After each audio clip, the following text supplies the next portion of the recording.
That I am Dr.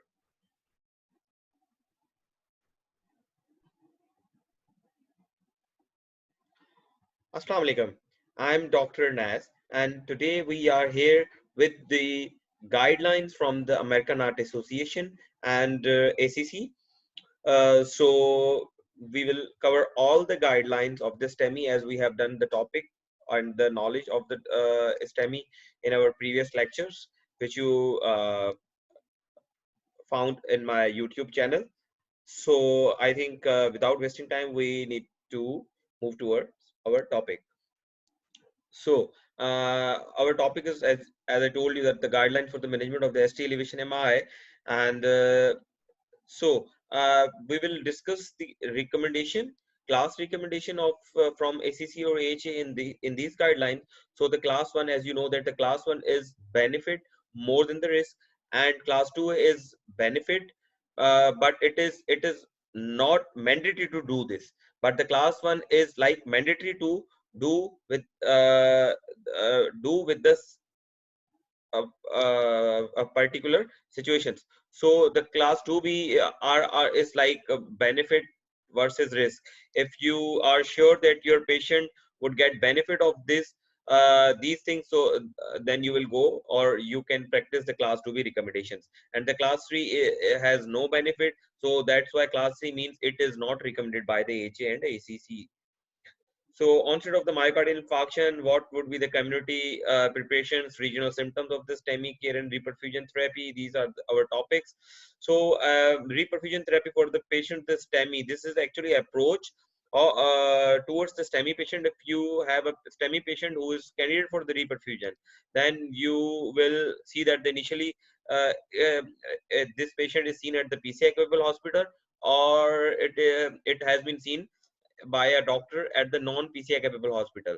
So first we take the patient as like the patient has been seen at the PCI-Capable hospital. Uh, so the sent to the these patient should be reperfused with the primary PCI within 90 minutes, as we discussed in our topics. Then the diagnostic angiogram should be done and the PCI. So the PCI and these things are class 1 to in get done in the PCI capable hospital. So if your patient initially seen at the non-PCI capable hospital, then your device to drug time is less than 30 minutes. If like the patient is far away from far away more than like it patient would take more than 120 minutes to shift from the non-PCI capable hospital to the PCI capable hospital, then it's better to do the thrombolytics or the drug therapies. So the time which you have for the drug is less than 30 minutes. Now you have two options: either you shift your patients or transfer your patient to the primary PCI, and you have for this, for the for the transfer and for the angiography, you have only and only 120 minutes. Within a 120 minutes, you have to shift the patient at the PCI capable hospital, and in the PCI capable hospital, you will get done the angiography within 120 minutes. And other option is like administration of the fibrinolytics within 90 minutes. So these things are the class 1. And after the fibrinolytics, you have to transfer the patient.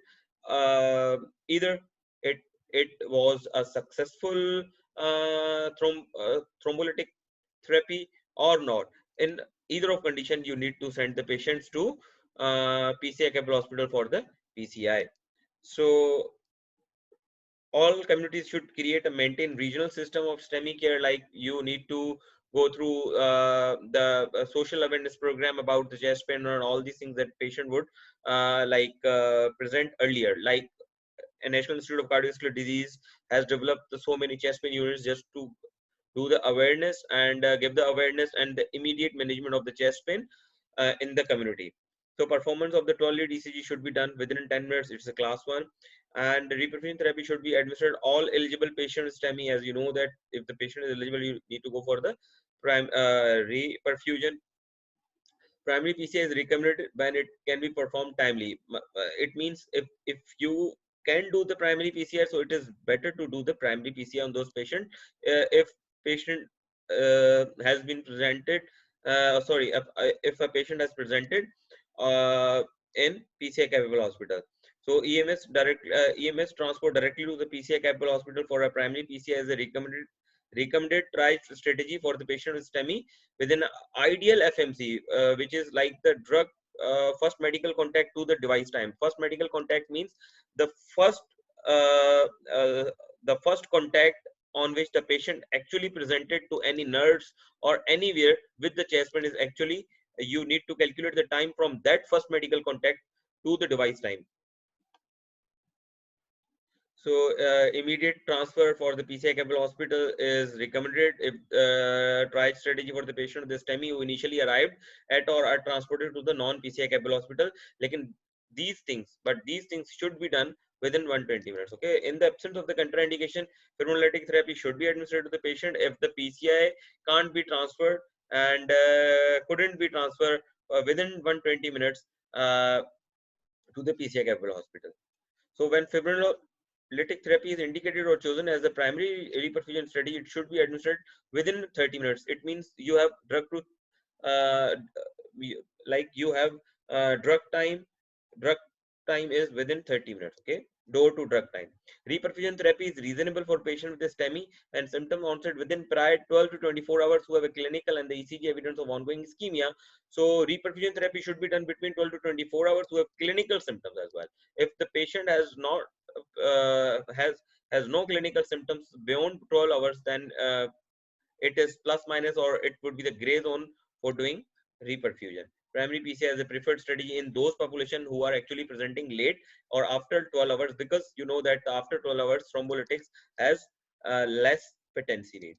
So the relationship between the sudden cardiac death and the STEMI and the evaluation of the management of the patient with the STEMI and the out of the hospital cardiac arrest. The evaluation and the management of patient with the STEMI and out of the hospital cardiac arrest is like thrombotic hypothermia should be started as soon as possible if patient presented with a in a collapsed state, or he or she has been revived from the VF or VT, then you need to give the hypothriptic hypothermia. So immediate angiography in the PCI is, when indicated, should be performed in resuscitated out of the hospital cardiac arrest patient whose initial ECG shows STEMI. If the patient has been revived from the VT or VF and the ECG is showing STEMI, then you need to go for the angiography. Reperfusion at PCI capable hospital. Primary PCI in the STEMI. Primary PCI should be performed in patient with the STEMI ischemic symptoms of less than 12 hours. It's class 1. And the primary PCI should be performed with STEMI ischemic symptom of less than 12 hours duration who have contraindication to the fibrinolytic therapy, irrespective of time delay from the FMC. This stems actually tells us that if your patient has absolute contraindication of fibrinolytic, so you do not like calculate the time of that 120 minutes, then you will not take care of 120 minutes, but you have only one option to shift the patient to the PCI capable hospital for primary PCI if your patient is presenting within 12 hours and he or she has absolute contraindication of thrombolytics. Primary PCI should be performed in the patient with STEMI and cardiogenic shock or acute severe heart failure. Is irrespective of time delay from the MI onset, you need to done primary PCI. It's class 1, in which patients with cardiogenic shock, acute severe heart failure, and time delay from the MI onset. So primary PCI is reasonable in patient with STEMI if there is a clinical ECG evidence of ongoing ischemia between 12 to 24 hours after symptoms onset. So it is a class 2 actually, that it is reasonable with the STEMI patient, or evidence on ECG or anywhere is who presented between 12 to 24 hours. It means beyond 12 hours. So in those patients, it is class 2. It's not class 1. The class 1 is actually before 12 hours. Okay. So if patient is presenting, the PCI should not be performed in a non-infarct artery at the time of primary PCI in patient with STEMI. So this is actually the old guidelines, but the newer guidelines and the newer trials have shown that it is actually beneficial. The culprit trial was actually the trial, the older trial, who told us that the PCI of the non-infarct artery giving us a more mortality in the patient. But other trials like complete trial, rescue trial, and one or few trials are Prague trial. So they actually told us that you can go for the PCI of the non-infarct artery in the, if in selected patients, or if you are suspecting that the patient is getting worse just because of the that non-infarct artery related infarcts, okay, plaques. So you can go for PCI in those patients. So now it has been like class 2B, that you can go for angiography, and very soon it will be 2A. So we have discussed all these things previously, that you can do the ischemic symptoms less than 12 hours, so it's class 1 and all these things. Aspiration thrombectomy, we didn't discuss this yesterday, that if you want to do the routine aspiration thrombectomy, so it is class 3 right now, but previously it was class 2A. The TAPAS trial told us that it is class 2A, then the total and the taste trial told us that there is no benefit of doing the aspiration thrombectomy routinely. So nowadays it is class 2B in the updated guidelines. Use of the stents in the primary PCI, as we discussed yesterday, that BMS, the DES, placement of DES over the BMS is class 1. Placement of stunt, BMS or DES, is useful. You have to put the stunt in those patients, because we discussed yesterday that there are so many trials who actually told us that the POBA is not that beneficial than the stunting. That's why in the patients presenting with the STEMI, you need to put the stents. It's class 1. BMS should be used in the patient with the high risk bleeding, or on those patients who cannot complete the DAPT of the 1 year. Then you would put the BMS in the patients of high risk bleeding. But death should not be put in the primary PCI or the patient in the STEMI who are unable to tolerate the comply with the prolonged DAPT. So those patients who actually cannot take the DAPT for 1 year or prolonged DAPT, so you will not put the DAS on those patients, but the BMS would be the choice. Otherwise, you can put you have to put the DAS, because we know that the DAS is better than the BMS, because BMS has so many chances of reocclusion or the re-stenosis, but DAS has another bad thing, which is stent thrombosis. Okay, so the reperfusion at the PCI capable hospital, adjunctive antithrombotic therapy for the primary PCI, antiplatelet therapy to support the primary PCI for the STEMI. Aspirin, as we know, and we discussed, 162 325 should be given before PCI as a loading dose. After PCI, aspirin should be continued indefinitely for lifelong. It's class 1. So a loading dose of the P2Y12 inhibitor, we have a 3 P2Y12 inhibitors, Clopi, Presu, and the Tika. The loading dose of the 60 should be given before PCI, Presu 60, and the Tika. And we discussed that we cannot give the Presu before PCI. We need to see the LSD for it. So the only two options left for you, Clopi and the Tika. So the P2Y12 inhibitor should be given 1 year to the patient with a STEMI who receives stent BMS or the DES during primary PCI, using the following maintaining doses. So if you have done the PCI and now you want to continue the P2Y12 inhibitor, because you need to continue P2Y12 inhibitor for 1 year, so Clopi should be given 75, Presu 10, and Tika 90 twice a day, and with aspirin of 81. With Tika, you will give only 81 milligram of aspirin, because if you will give more than 81, then it would increase the chances of bleeding. Antiplatelet therapy to support the primary PCI for STEMI, it is reasonable to use 81 milligram of aspirin per day in preference to the higher maintenance dose after primary PCI. So antiplatelet therapy to support the primary PCI for STEMI, it is reasonable to start the treatment with the IV GP2B3 inhibitor, and at the time of primary PCI with or without stenting or clopidogrel pre-treatment in selected patients. Okay, STEMI who are receiving unfractioned heparin. So who are actually receiving unfractioned heparin, then you can give the GP2B3 inhibitor. We discussed that the on time, Brave, and Horizon MI told us that in the selected patients you can give the GP2B3 inhibitor. We have 2 or 3 GP2B3 inhibitor. One of them is Epiximab 0.25 is the dose IV bolus, and 0.125 mics you can give to your patient. High bolus dose of the tirofiban 25 mics bolus, and then 0.15 mics, and the double bolus epitephabide. Basically, these are the dosages of your GP2B3 inhibitors. You have a 3 GP2B3 inhibitor, Epiximab, tirofiban, and the epitephabide. So learn by heart these dosages if you will find any indication to give your patients in the future. It may be reasonable to administer the IV antiplatelet therapy to support the primary PCI for STEMI. It may be reasonable to administer the IV GP2B3 inhibitor receptor in the pre-cath laboratory stenting to the patient with the STEMI for whom the primary PCI is intended. It is actually class 2B. It is not a good choice to give the GP2B3 inhibitor before or pre-catheterization. It may be reasonable to administer the intracoronary apiximab to the patient with the STEMI. It is again 2B. Nowadays, there is no benefit of giving the GP2B3 inhibitor in the STEMI patients.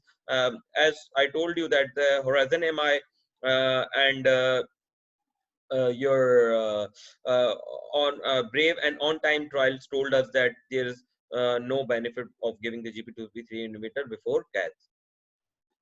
So Presu should not be administered to the patient with the history of the prior stroke, or these are the absolute contraindication of the Presu. If the patient has a history of stroke and the TIA, then you will not give Presu to this patients. Anticoagulant therapy to support primary PCI. So which anticoagulation you can give? We discussed it already, that unfractioned heparin with the additional bolus administered as needed to maintain the therapeutic activated clotting time, taking into account whether a GP2B3A receptor antagonist has been administered. So it is class 1 to give the unfractioned heparin in these conditions, and the bivalirudin with or without prior treatment. With unfractioned heparin is again class 1. And we discuss all these things in our lecture too. Anticoagulant therapy to support the primary PCI in patients with STEMI undergoing PCI who are at high risk of bleeding. It is reasonable to use the bivalirudin monotherapy, preference to the combination of the unfractioned or the GP2B3 receptor. So one of the trials showed that the bivalirudin monotherapy is preference to combination of the unfractioned or the GP2B3 inhibitor if the patient has high risk of bleeding. So fondaparinux, as we told that fondaparinux has a higher chances of the catheter thrombosis. So you cannot do the primary PCI as a sole agent of antithrombotic therapy by giving the fondaparinux as a sole agent of the antithrombotic therapy. Okay, so you need to give an other antithrombotic such as enoxaparin or unfractioned heparin. It is better to give the unfractioned heparin in the primary PCI. These are all the same things which we discussed right now. So these are the things that if you are placing the DAS, then the continued therapy for the 1 year. And again, if you are putting the BMS, then you need to continue the therapy for the 1 year, but you have a room to stop the your dual antiplatelet therapy if you have put the BMS in your patient. But if you have put the DAS in your patients, then you don't have any other option to like stop the DAPT, but you need to continue the DAPT in any aspect until and unless patient has a life-threatening bleeding or any other indication or absolute contraindication of stopping the DAPT in those patients. Because if you are stopping the DAS before 1 year, DAPT in those patients who have on DAS stunt before 1 year, then actually you are posing your patients, and actually you are making trouble for your patients for stunt thrombosis. So adjunctive antithrombotic therapy to support the reperfusion. These are the same things which we have discussed earlier. So reperfusion at the non-PCI capable hospital. If your patient is presenting at the non-PCI capable hospital, so what should we do? So in the absence of the contraindication, fibrinolytic therapy should be given. Actually, fibrinolytic therapy, when there is an anticipated delay, it means if you are anticipating that you cannot shift your patient within 120 minutes, and your FMC would not be 120 minutes from the FMC. So in those patients you can go for the thrombolytics. You cannot go in any patient by your choice for fibrinolytics or the thrombolytics. In the absence of contraindication, fibrinolytic therapy should be given to patient with STEMI and onset of the ischemic symptoms within the previous 12 hours when it is anticipated that the primary PCI cannot be performed within 120 minutes. So got it? If you are anticipating that you would get late or you cannot shift your patient, and your uh, device time, door to device time would not be 120 minutes if you will shift your patient, then you can give your patient the fibrinolytic therapy. Otherwise you cannot. In the absence of the contraindication and the PCI is not available, fibrinolytic therapy is reasonable for patients with STEMI if there is a clinical or ECG evidence of ongoing ischemia within 12 to 24 hours of symptoms onset and a large area of myocardium at risk or hemodynamical instability. If the patient has the risk or hemodynamic instability in the absence of contraindication and PCI is not available, so fibrinolytic therapy is reasonable actually. Fibrinolytic therapy is reasonable if these situations are not there. But if you can shift your patient and your patient is presenting after 12 hours, then it is better to shift your patient. It is class 1 to shift your patient to PCI capable hospital. Otherwise, if these all situations are absent, then it is better to shift your patient. It is better to give the fibrinolytic therapy at your center. It is class 2A. Fibrinolytic therapy should not be administered to the patient with ST depression except a true posterior inferobasal MI and is suspected or when associated with the ST elevation in the lead AVR. So this system is actually uh, makes so many confusion over here because so many people perceived it by their knowledge, like so many perceived it and so many interpreted it like you sorry sorry.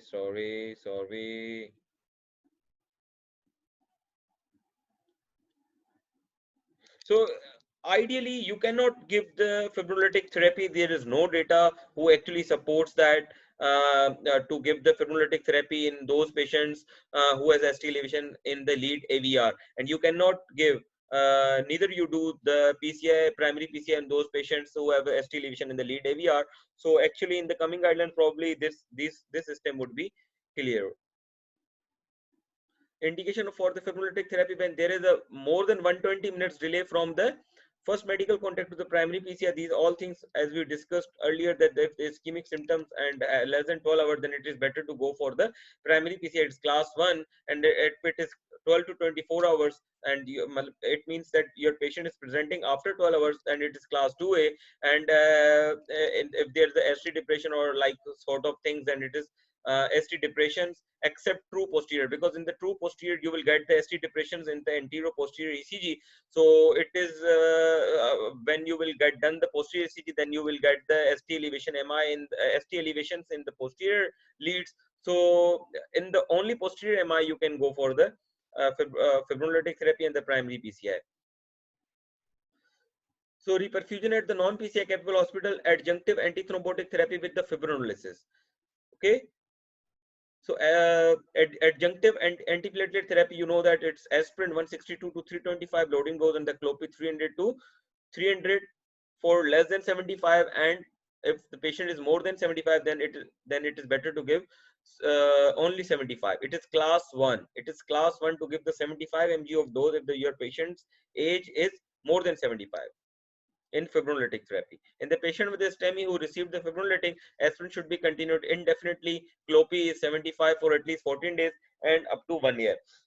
Got it. That in fibrinolytic therapy, you have only one option of the P2Y12 inhibitor, that is a clopidogrel. You have not enough data to support the other P2Y12 inhibitor to usage of the P2Y12 inhibitor as an adjunctive antiplatelet therapy after fibrinolysis.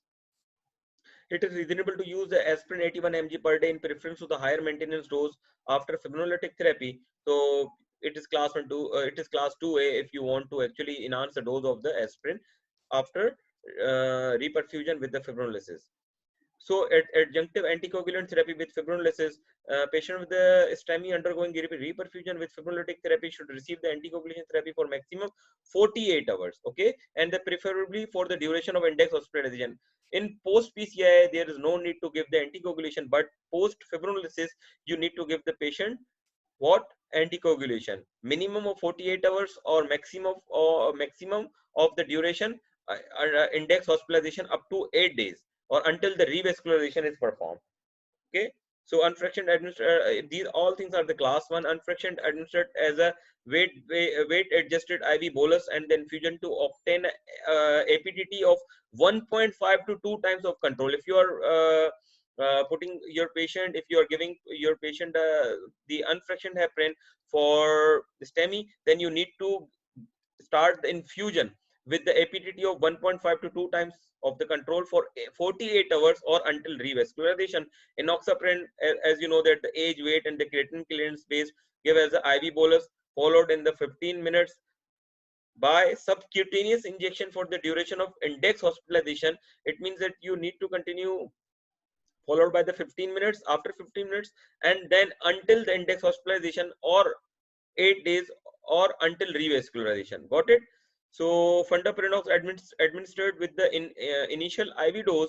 Then in the fondaparinux, because you know that the fondaparinux is long acting agent, so initially you need to give it IV, so it will work earlier, followed in the 24 hours by daily subcutaneous injection if the estimated creatinine clearance is greater than 30 ml. So if there is the greater than 30 ml of creatinine clearance, it is class 3 to give the fondaparinux. But sorry, if it is less than 30 ml of creatinine clearance, it is class 3 to give the fondaparinux. But if you are giving the fondaparinux, it is class 1 if the patient has a creatinine clearance of more than 30, okay, in the STEMI patients after thrombolysis. These are again the same things which we have discussed here. Transfer to a PCI capable hospital after fibrinolytic therapy. So as we told you that you need to transfer your patient, it is class 2A, either any condition. If your patient has uh, successful thrombolytic therapy or unsuccessful therapy, it is better to shift your patient to the PCI capable hospital for the angiograms. But the difference only between the facilitated PCI and the rescue PCI is that you will send the patient for the rescue PCI like in those patients who have done with their successful fibrinolytic therapy. Then if you are shifting your patient for the angiograms to the PCI capable hospital, that shifting and that PCI would be called what? Facilitated PCI. And you can only send your patients after 3 to 4 hours of successful thrombolytic therapy to the PCI capable hospitals. But if your patient had unsuccessful or failed thrombolytic therapy, then it is better to shift your patient to the PCI capable hospital as soon as possible. That is the same thing. Actually, it is telling you that immediate transfer to the PCI capable hospital for the coronary angiography is recommended for the suitable patient with STEMI who develop the cardiogenic shock or acute severe heart failure. It means that if your patient is developing cardiogenic shock or acute severe heart failure, irrespective of time delay from the MI onset, then it is better to shift your patient for the to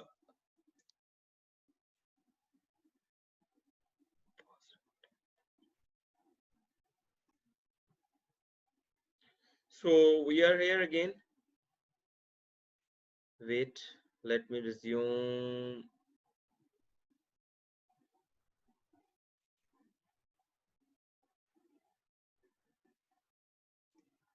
So we were here. So urgent transfer of those patients or immediate transfer of those patients is recommended if your patient has a cardiogenic shock or acute heart failure symptoms. Okay, for the PCI capable, irrespective of the time delay from the MI onset, because your patient has developed the cardiogenic shock and acute severe heart failure. Now you will not see any delay for the MI onset, but you need to send your patients for what?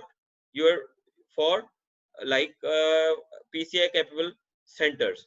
Urgent transfer to a PCI capable hospital for the coronary angiography is reasonable for patient with STEMI who demonstrate evidence of failed reperfusion or reocclusion after the fibrinolytic therapy. So urgent transfer, it means you will not wait for 3 to 4 hours as you were doing in facilitated PCI. So that PCI would be the actually rescue PCI if you are shifting your patient after failed reocclusion.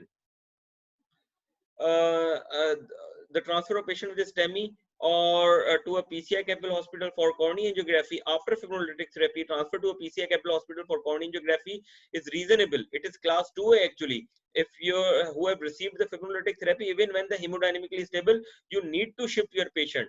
Even your patient is asymptomatic and your fibrinolytic therapy has been successful, uh, uh, uh, even though you need to send your patient to the PCI capable hospital for the angiography, it is class 2A. So these all are the same things which we have discussed right now. The